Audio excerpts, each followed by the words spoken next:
Hi, എല്ലാവർക്കും dazzling world of റെസിപ്പീസിലേക്ക് സ്വാഗതം. ഇന്ന് നമ്മൾ വന്നിട്ടുള്ളത് ഒരു അവലോസ് പൊടിയുടെ റെസിപ്പി ആയിട്ടാണ്.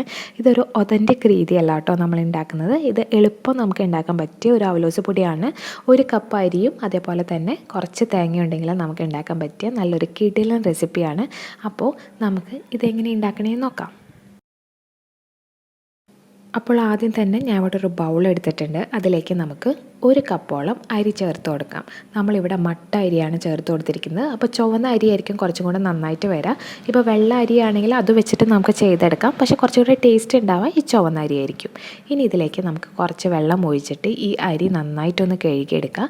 അരിയിലുള്ള അഴുക്കൊക്കെ നന്നായിട്ട് കളയണം. അതിന് വേണ്ടിയിട്ടാണ് നമ്മളിങ്ങനെ നന്നായിട്ട് കഴുകിയെടുക്കുക. അപ്പോൾ ഒരു 3-4 പ്രാവശ്യം നന്നായിട്ട് കഴുകി എടുത്താൽ മതി കേട്ടോ. അപ്പോൾ നല്ല ക്ലീനായിട്ട് കിട്ടും നമ്മുടെ അരി. ഇപ്പം നമ്മുടെ അരിയൊക്കെ നമ്മൾ നന്നായിട്ട് കഴുകി അതിലെ വെള്ളമൊക്കെ കളഞ്ഞതിന് ശേഷം നമ്മളിവിടെ എടുത്ത് വെച്ചിട്ടുണ്ട്. ഇനി നമുക്ക് ഈ അരി ഒന്ന് വറുത്തെടുക്കണം.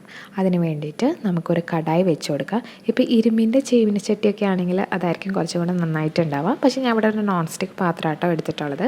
അതിലേക്ക് നമുക്ക് ആ അരി ചേർത്ത് കൊടുക്കാം. എന്നിട്ട് ഒരു മീഡിയം ഫ്ലെയിമിലിട്ടിട്ട് ഈ അരി നന്നായിട്ടൊന്ന് വറുത്തെടുക്കണം. അപ്പോൾ നമ്മൾ കണ്ടിന്യൂസ് ആയിട്ട് തന്നെ ഇളക്കിക്കൊണ്ടിരിക്കുക. നമ്മൾ ഇതിട്ടിട്ട് അങ്ങോട്ട് കൊണ്ടൊന്നും പോകേണ്ട ആവശ്യമില്ല. ഒരു മീഡിയം ഫ്ലെയിമിലിട്ടിട്ട് കണ്ടിന്യൂസ് ആയിട്ട് തന്നെ ഒന്ന് ഇളക്കി കൊടുത്തുകൊണ്ടിരുന്നാൽ മതി. ഇപ്പം നമ്മുടെ അരിയുടെ വെള്ളമൊക്കെ കംപ്ലീറ്റ് പോയി നല്ല ഡ്രൈ ആയി കിട്ടിയിട്ടുണ്ട്. ഇതേപോലെ തന്നെ കണ്ടിന്യൂസ് തന്നെ നമുക്ക് ഇളക്കിക്കൊണ്ടേയിരിക്കുക കേട്ടോ. ഇപ്പം നമ്മുടെ അരിയുടെ ഒക്കെ കളറ് മാറി വന്ന് അതുപോലെ തന്നെ ഇത് പൊട്ടുന്നൊരു സൗണ്ട് നമുക്ക് കേൾക്കാൻ പറ്റും. അതായത് നമ്മൾ അരി ഇങ്ങനെ വറുത്ത് കുറച്ച് കഴിയുമ്പോഴത്തേക്ക് ഇതുപോലെ ടപ്പേന്ന് പറയുക പൊട്ടുന്ന സൗണ്ട് കേൾക്കാം. അപ്പോൾ ഈ സമയത്ത് നമ്മൾ ഒരിക്കലും ഇത് ഇട്ടിട്ട് എങ്ങോട്ടും പോകരുത് കേട്ടോ. തുടർച്ചയായിട്ട് തന്നെ നമ്മളിങ്ങനെ ഇളക്കിക്കൊണ്ടിരിക്കുക. ഒരു ലോ ടു മീഡിയം ഫ്ലെയിമിൽ ഇട്ടിട്ട് വേണം നമ്മൾ ഇളക്കിയെടുക്കാൻ വേണ്ടിയിട്ട്. അങ്ങനെ കുറച്ച് കഴിയുമ്പോഴത്തേക്കും ഈ ഒരു പാകമായി എത്തിയിട്ടുണ്ടാവും. നമ്മുടെ അരിയൊക്കെ നന്നായിട്ട് ഒന്ന് പൊരിഞ്ഞ് കിട്ടണം. അതുവരെ നമ്മളിതൊന്നും ഇങ്ങനെ ഇളക്കിക്കൊണ്ടേയിരിക്കണം. അപ്പോൾ കരിയാണ്ടൊക്കെ ഇരിക്കാൻ വേണ്ടിയിട്ട് ശ്രദ്ധിക്കാം കേട്ടോ. ഇപ്പം നമ്മുടെ അരിയൊക്കെ നന്നായിട്ട് പൊരിഞ്ഞ് കിട്ടിയിട്ടുണ്ട്. അതായത് ഇതിൽ നിന്ന് ഒരു 2-3 മണിയെടുത്ത് നമ്മൾ വായലെടുത്ത് ഒന്ന് കടിച്ച് നോക്കുമ്പോൾ നല്ല കറുമുറാന്നിരിക്കണം കേട്ടോ. ആ ഒരു പാകത്തുമ്പോൾ നമുക്ക് ഫ്ലെയിം ഓഫ് ചെയ്ത് കൊടുക്കുക. അല്ലെങ്കിൽ ഇത് കരിഞ്ഞു പോകാനുള്ള ചാൻസ് ഉണ്ട് കേട്ടോ.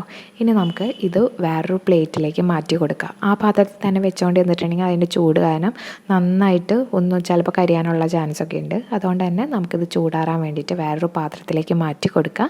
അപ്പോൾ ഇതിൻ്റെ ചൂട് ഒന്ന് ആറി ഒരു നേരിയ ചൂടുള്ളപ്പോൾ തന്നെ ഇത് നമുക്ക് മിക്സിയിലിട്ടിട്ട് നന്നായിട്ടൊന്ന് പൊടിച്ചെടുക്കണം.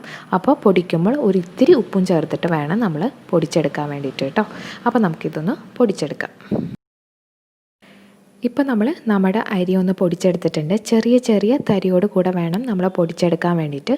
ഇപ്പം നിങ്ങൾക്ക് ചെറിയ തരി വേണ്ടാന്നുണ്ടെങ്കിൽ ഇത് ഒന്നുകൂടി അരിച്ചിട്ട് അതിൽ വരുന്ന കുറച്ച് കട്ടകളൊക്കെ ഉണ്ടാവുള്ളൂ, അതിട്ട് ഒന്നുകൂടി മിക്സിയിലിട്ടിട്ട് ഒന്നുകൂടി നന്നായിട്ടൊന്ന് പൊടിച്ചെടുത്താൽ മതി കേട്ടോ.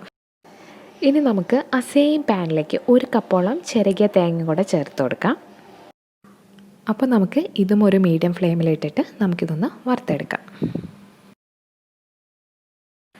ഇപ്പം നമ്മുടെ തേങ്ങയൊക്കെ ഒന്ന് ഡ്രൈ ആയി വന്നിട്ടുണ്ട്, ഒന്ന് ചുങ്ങി കിട്ടിയിട്ടുണ്ട്, നമുക്ക് കാണുമ്പോൾ തന്നെ മനസ്സിലാവും.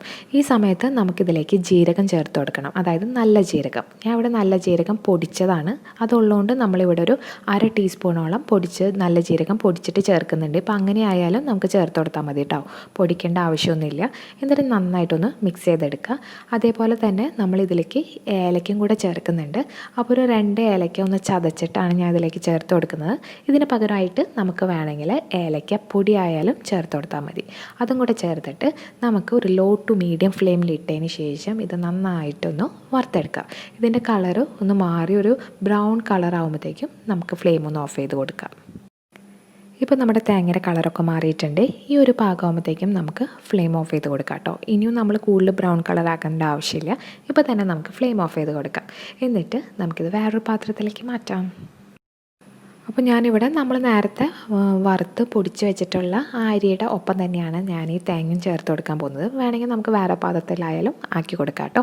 ഇനി നമുക്കിതിലേക്ക് കുറച്ച് എള്ളൊന്ന് വറുത്തിടണം. അതിന് വേണ്ടിയിട്ട് ഞാൻ ഇവിടെ ആ സെയിം പാനിലേക്ക് തന്നെ ഞാനിവിടെ 1 ടീസ്പൂണോളം നെയ്യ് ചേർത്ത് കൊടുക്കുന്നുണ്ട്. നെയ്യ് നന്നായിട്ട് ചൂടാകുമ്പോഴത്തേക്കും അതിലേക്ക് നമുക്കൊരു 1/4 ടീസ്പൂണോളം എള്ള് ചേർത്ത് കൊടുക്കാം. കറുത്ത എള്ളാണ് ചേർത്ത് കൊടുക്കുന്നത്. എന്നിട്ട് ഈ എള്ളി നെയ്യിലിട്ടിട്ട് നന്നായിട്ടൊന്ന് മൂപ്പിച്ചെടുക്കുക. നന്നായിട്ട് മൂത്ത് വരുമ്പോഴത്തേക്കും നമുക്കിത് ഫ്ലെയിം ഓഫ് ചെയ്തിട്ട് നമുക്ക് ഈ പാനിലേക്ക് തന്നെ നമ്മൾ നേരത്തെ വറുത്ത് വെച്ചിട്ടുള്ള ആ തേങ്ങയും നമ്മുടെ അരി ഉണ്ടല്ലോ അത് നമുക്കിതിലേക്ക് ചേർത്ത് കൊടുക്കാം.